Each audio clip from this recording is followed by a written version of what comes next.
Hello guys, welcome back to my channel creative history में आपका स्वागत है। आइए अब हम अपनी स्टोरी को आगे बढ़ाते हैं। जहान कहता है, ऐसे अचानक कैसे? अब जी कहती है, जहान, मैं और म्या हम तीनों बचपन के दोस्त हैं और अब हम लोग अलग अलग रहे ये नहीं हो सकता। तब हमने अपने घर वालों से कहा हम भी चाइना में ही पढ़ेंगे और हमारे घर वाले मान गए। मैंने और म्या ने इसी कॉलेज में एडमिशन ले लिया और यहीं हॉस्टल में रूम ले लिया। यह सब सुनकर जहान ने एक बार फिर जी और म्या को गले लगाया और तभी पीछे से बेंचाओ ने कहा, मुझे भी गले लगाओ जहान, क्योंकि मैं भी तुम्हारे लिए यहाँ आ गया। अब जहान ने पीछे मुड़कर देखा।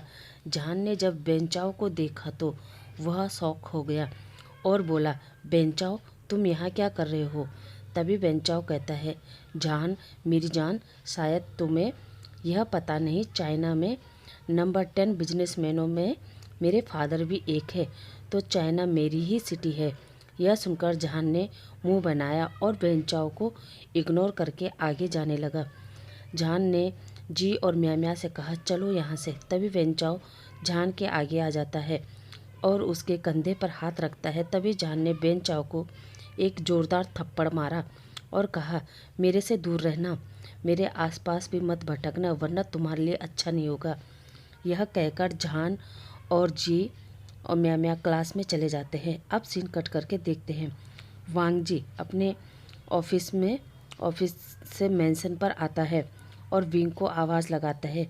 विंग वांग जी को हक करता है और कहता है, वांग जी तुम आ गए, ऑफिस में सब ठीक था? वांग जी ने विंग के माथे पर किस किया और कहा, हाँ विंग सब ठीक था। और वांग जी पूछता है, तुम ठीक हो और तुमने अपनी मेडिसिन ले ली? विंग ने जवाब दिया, हाँ मैं अपनी मेडिसिन ले ली और अपना ख्याल भी रखा। तभी सुमा कहती है, सर डिनर लगा दूँ? विंग वांग जी से कहता है, वांग जी आप फ्रेश हो जाओ और मैं तब तक आपके लिए डिनर लगाता हूँ, और आज मैंने आपके पसंद के डम्पलिंग बनाया है। वांग जी ने कहा, क्या डम्पलिंग? विंग ने कहा, हाँ डम्पलिंग। वांग जी ने फिर पूछा, और किसने बनाया? विंग ने जवाब दिया, आपकी होने वाली वाइफ ने। यह सुनकर वांग जी के चेहरे पे मुस्कान आ गई और वह अपने रूम में चला गया और थोड़ी देर बाद फ्रेश होकर नीचे डाइनिंग टेबल पर आ गया और फिर दोनों अपना फूड एंजॉय करने लगे। अब विंग और वांग जी अपने रूम में थे। तभी वांग जी ने कहा, विंग आज ईवो का कॉल आया था, वह बता रहा था कि वह हमारी शादी के लिए बहुत खुश है और वह जल्दी ही चाइना आ रहा है। तभी सुयान का कॉल आया। वांग जी ने फ़ोन उठाया और सुयान से पूछा, क्या बात है सुयान, इस वक्त तुमने कैसे फ़ोन किया? तब सुयान कहता है, वांग जी मुझे एक गार्ड से पता चला कि वेन रूहान तुम्हारे साथ गलत कुछ बुरा करने के बारे में प्लान कर रहा है। यह सुनकर वांग जी विंग से कहता है, विंग तुम आराम करो, मैं बस थोड़ी देर में आता हूँ। अब वांग जी अपने रूम से निकलकर वांग जी बालकनी में चला जाता है। अब वांग जी कहता है, हाँ सुयान अब बताओ, तुम क्या बता रहे थे? सुयान ने फिर सारी बात बताई कि वेन रूहान तुम्हारे साथ कुछ बुरा करने का प्लान बना रहा है। तब वांग जी कहता है, सुयान उसको तो मैं देख लूँगा, मगर तुम एक काम करो, मुझे एक गार्ड चाहिए जो 24 घंटे विंग के पास रहे, क्योंकि मैं नहीं चाहता कि वेन रूहान विंग को हट करे। और वांग जी कहता है, वेन रूहान की सारी हरकतों पर भी नज़र रखो। सुयान ओके कहकर फ़ोन रख देता है। अब सीन कट करके वेन रूहान और बेंचाओ को देखते हैं। वेन रूहान बेंचाओ से कहता है, बेटा कॉलेज में सब ठीक है? बेंचाओ कहता है, बेंचाओ कहता है, हाँ फादर कॉलेज में सब ठीक है। इधर बेंचिंग नाइट मून होटल में कॉल करके उस दिन की सारी सीसीटीवी फुटेज मंगवाती है और अपने बॉडीगार्ड से कहती है, इस लड़के को देखो और ये मुझे ला के दो। इधर बेंचाओ भी जहान को किडनैप करके अपने पास लाने की प्लानिंग कर रहा था। अब सीन कट करके हम वांग जी के मेंशन में देखते हैं। सुयान एक पर्सन को लेकर वांग जी के मेंशन पर पहुंचा और वांग जी से कहा, वांग जी यह हान है और इसे मैं विंग की सुरक्षा के लिए लाया हूं। तब सुयान कहता है, वांग जी मैं सोच रहा हूँ अगर हम इसको विंग के आगे पीछे लगाएंगे तो विंग को शक हो जाएगा। इस पर वांग जी कहता है हाँ, इसलिए मैं इसको बटलर का काम दूंगा और ये विंग पर भी नज़र रख पाएगा। यह सुनकर सुयान और बटलर हान सिर हिलाकर कहते हैं ठीक है। सुयान कहता है ठीक है वांग जी, अब मैं चलता हूँ। और हान को कहता है विंग पर अच्छे से नज़र रखना और उसका ख्याल रखना। तब वांग जी कहता है सुयान रुको, मैं भी साथ चलता हूँ। अब वांग जी विंग और सोमा को बुलाता है और सोमा से कहता है सोमा, ये बटलर हान है और ये आज से यही काम करेगा, इसको सारा काम समझा देना। सोमा कहती है ठीक है सर। अब वांग जी विंग से कहता है विंग, अगर तुम्हें कहीं जाना हो या कोई काम करवाना हो तो बटलर हान से कह देना और साथ लेके जाना।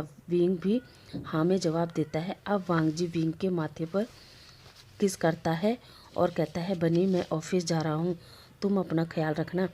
और वांग जी विंग को हक करता है और मैंसन से बाहर निकलता है। जैसे ही वांग जी ऑफिस के लिए निकलता है तभी बटलर हान किसी को कॉल करता है और कहता है मैं मैंसन में घुस गया हूँ। उधर से आवाज़ आती है जैसे मैंने कहा है वैसा ही करना वरना तुम्हारी फैमिली को मार दूंगा। अब बटलर हान अपना फ़ोन रख देता है। फिर वांग जी और सुयान अपने ऑफिस पहुँचे। वहाँ वांग जी ने सुयान से कहा सुयान, आज का शेड्यूल बताओ और हाँ, बेन रूहान की हरकतों पर भी नज़र रखना। तभी लेनजेन का कॉल आता है। वांग जी फ़ोन देखकर कहता फोन है की ये रिंग पक्का मुझसे सुनकर नाराज़ वांग जी ख्यालों से क्योंकि बाहर आ इसने गया मुझसे विंग की और फोन तस्वीर उठाकर मांगी थी। कहा हेलो ईवो, मेरे भाई कैसे हो तुम। तभी ईवो कहता है लंजा, मैं तुमसे नाराज़ हूँ, तुमने अभी तक भाभी की तस्वीर नहीं भेजी और ना ही तुमने वीडियो कॉल पर बात करवाई। तभी वांग जी कहता है सॉरी मेरे भाई, मैं थोड़ा काम में व्यस्त हो गया और मेरे दिमाग से बात निकल गई। और वैसे भी अब तुम यहीं चाइना आ रहे हो तो तस्वीर भेजकर क्या करना, तुम अपनी भाभी से फेस टू फेस मिल लेना। काफ़ी देर बात होने के बाद ईवो कहता है अच्छा लंजा, अब मैं फ़ोन रखता हूँ क्योंकि मुझे भी थोड़ा इम्पोर्टेंट वर्क है। अब जल्दी ही मैं आपसे और पूरी फैमिली से मिलूँगा।